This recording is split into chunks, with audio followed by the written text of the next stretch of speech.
ጤና ይስጥልን እንዴት አላችሁ? በጣም መነጋገሪያ የሆነ ጉዳይ ተሰምቷል። ፕሬዚዳንት ዶናልድ ትራምፕ ተኩስ አቁሙን አራዝመውታል። እንግዲህ ተኩስ አቁሙ ሊጠናቀቅ የሁለት ሳምንቱ ማለት ነው ከኢራን ጋር የሚደረገው 2 ሳምንታት ቆይቶ እንግዲህ ሰዓታት ቀርተውት ነበረ። ሚድናይት ላይ ነገ ማለት ነው ይጠናቀቃል የሚሉ መረጃዎች ይወጡ በነበረበት ሰዓት በዚህኛው አጋጣሚ ፕሬዚዳንት ዶናልድ ትራምፕ ደግሞ ተኩስ አቁሙን አራዝመዋለሁ የሚል ሀሳብ ሰጥተዋል። ፕሬዚዳንት ዶናልድ ትራምፕ ተኩስ አቁሙን ለምን አራዘም ኳሉ የሚሉት መረጃዎች ደግሞ በጣም መነጋገሪያ ሆነዋል። ትራምፕ አንዳች ተንኮል እያሰቡ ነው የሚል መረጃም አለ። ኦብቪየስሊ እሱን የሚጠቁሙ አንዳንድ ፍንጮችን ወደ በኋላ ነግራችኋለሁ። ተኩስ አቁሙ ግን ተራዝሞ ሆርሙዝ ሰርጥ ተዘግቶ እንደሚቀጥል ፕሬዚዳንት ዶናልድ ትራምፕ በትሩ ሶሻል ሚዲያቸው ላይ አጋርተዋል።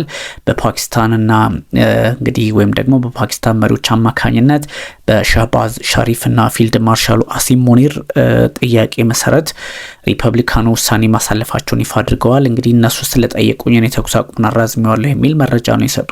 ያ ማለት ተኩስ አቁሙ ሲጠናቀቅ ጥቃት ይሰነዝሩ ነበር የአሜሪካ ወታደሮች ወይም ፖለቲከኞች። ያን ግን አያደርጉም፣ ያራዝማሉ ማለት ነው። ፕሬዚዳንት ዶናልድ ትራምፕ በተደጋጋሚ ይህን ተኩስ አቁም አራዝመዋል፣ ከ5 ጊዜ በላይ ማለት ነው። እነዚህ አይነት አካሄዶች ደግሞ ምናልባትም 4-5 ጊዜ ይሆናል። ፖለቲካሊ የተለየ ትርጉም የሚሰጣቸው ሊሆን ይችላል። በኢራን ላይ ጥቃት እንደማይሰነዝሩ ወታደሮቻቸውን አዘዋል።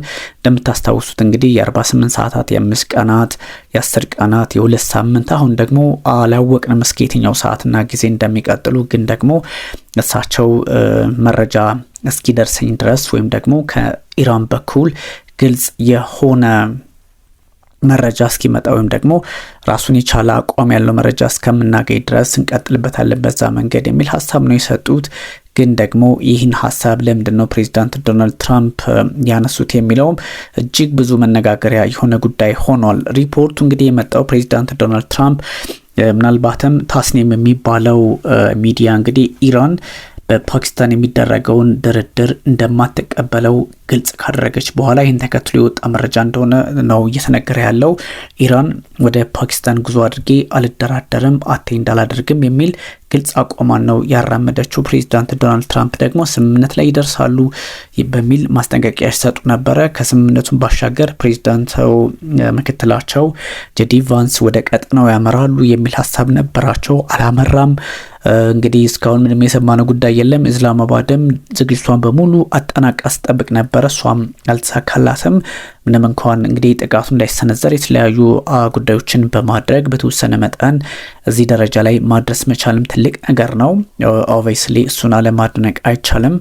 ግን ተሳካላት ማለት ከባድ ነው። እስካሁን ባለ ሁኔታ በፕሬዚዳንት ዶናልድ ትራምፕ እሳቸውም እንግዲህ ካፈርኩ አይመልሰኝ ካልሆነ በስተቀር ፕሬዚዳንት ዶናልድ ትራምፕ አሁን ልክ ናቸው ማለት እጅግ አስቸጋሪ ነው። ይሄ ቢካዝ አንሳተፍም ሲባል ተኩስ አቁሙን አራዝሜዋለሁ በጥያቄ መሰረት ኦብቪየስሊ የተለያዩ ጥያቄዎች ሊጠየቁ ይችላሉ። ግን ካፈርኩ አይመልሰኝ አይነት ነገር ነው እኔ አድርጌ የምወስደው ወይም ደግሞ ይሄ አይኔን ግንባር ያርገው አይነት አሁንም አሸናፊ ነኝ ለማለት ተፈልጎ ካልሆነ ምንም ብዙ ቦታ የሚሰጠውም አይደለም። እና እንግዲህ አንዳንድ ነገሮች በዚህ ልክ ማየት ካልሆነ በስተቀር ብዙ ነገሮች እጅግ አስቂኝ ፖለቲካሊ ትርጉማቸውም በጣም እያወዛገቡ ሊሄዱ እንደሚችሉ ጠቋሚ ያደርገዋል። ግን ፕሬዚዳንት ዶናልድ ትራምፕ ኦብቪየስሊ እንግዲህ ኢራን አልደራደርም ስትል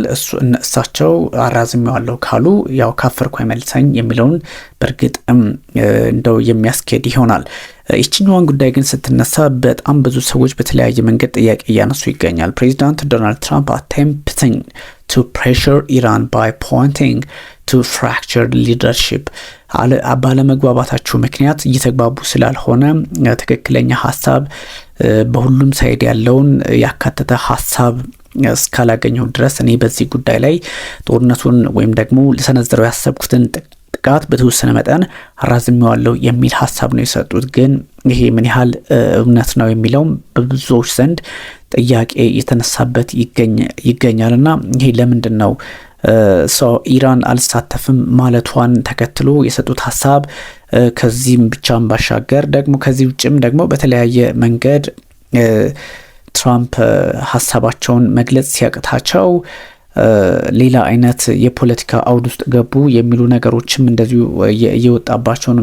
ምክንያቱም አንዳንድ ነገሮቻቸውን ስትመለከቷቸው ፕሬዚዳንት ዶናልድ ትራምፕ ልክም አይደሉም።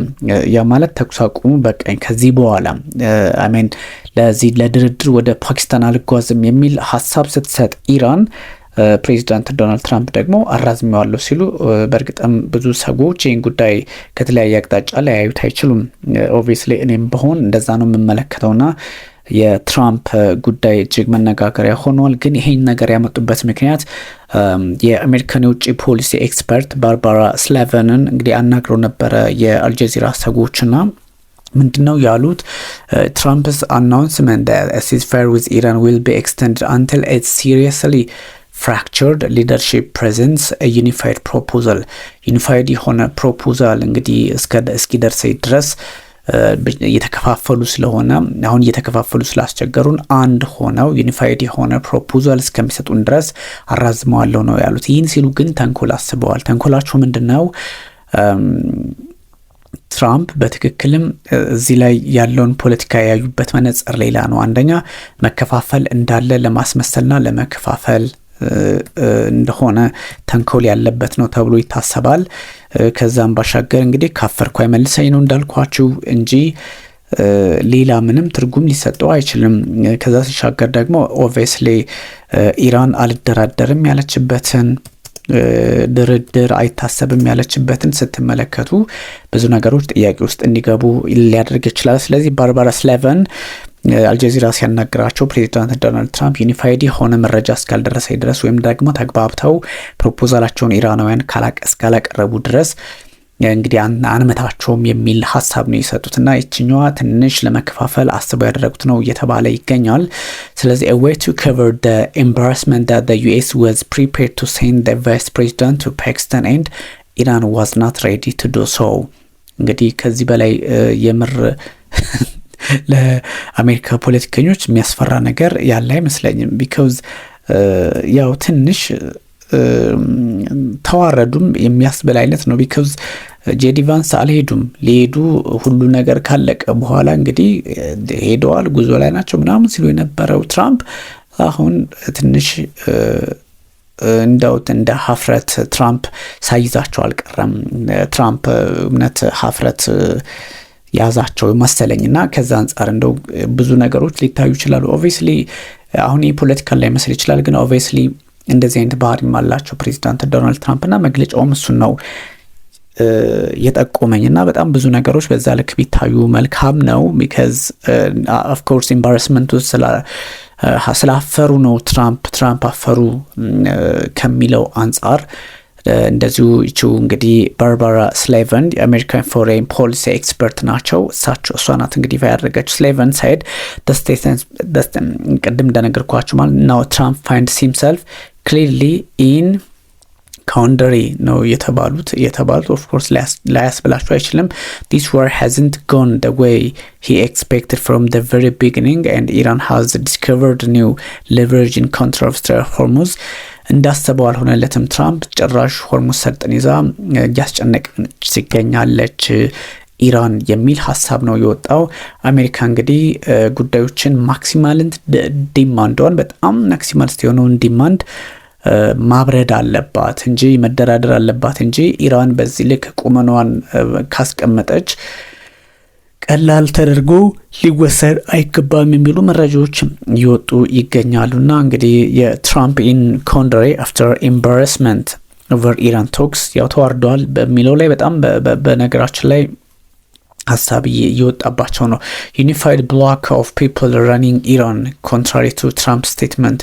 ይህን ደግሞ እንግዲህ ሌላ አያቶላ አሊ ሀመኒ ሱፕሪም ይሄ አንድ ሀሳብ መጥቷል እዚህ ጋር ትራምፕ ስቴትመንት is misconception. Iran has a very unified leadership since the assassination of former supreme leader Ayatollah Ali Khamenei. Why ምናምን የሚሉ ነገሮችን የተመለከትን ነው። ይህ እንግዲህ because the new leader Mojtaba Khamenei and the circle around him are a team that has been working together for 15 years with Khamenei ማለት ነው. Members of this, for example, Mohammed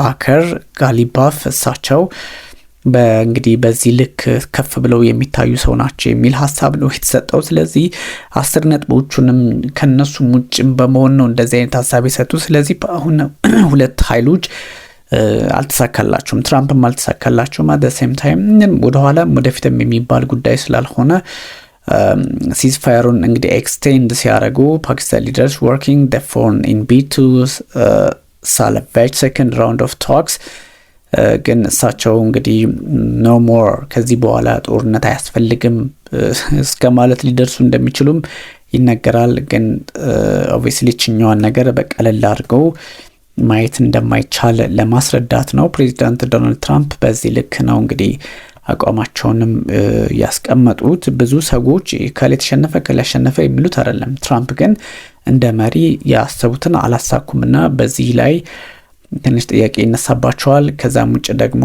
ራሷ ፓኪስታን ያሰበችውን ማሳካት አልቻለችም። ያም ሆኖ ግን በተወሰነ መጠን ትንሽ ችግሮችን ለመፍታት ሞክራለችና በተወሰነ መጠን በጎ ተብሎ ሊወሰድ የሚችል ነው። የነዳጅ ዋጋ አሁንም ቮላታይል ነው። እንግዲህ unsettled days for oil price during all the twists and turns over ያው እንደምታውቁት በዩኤስኤንድ በኢራን ያለው ነው። እንግዲህ Brent crude surged by more than 5% to over $100 a barrel ሆኗል following Trump's announcement about extending the ceasefire. It is now back to 98.97 ወደ 98.97 ጦርነቱን አራዝሜዋለሁ ወይም ደግሞ ጥቃት አቁሜያለሁ ጥቃት አንሰነዝርም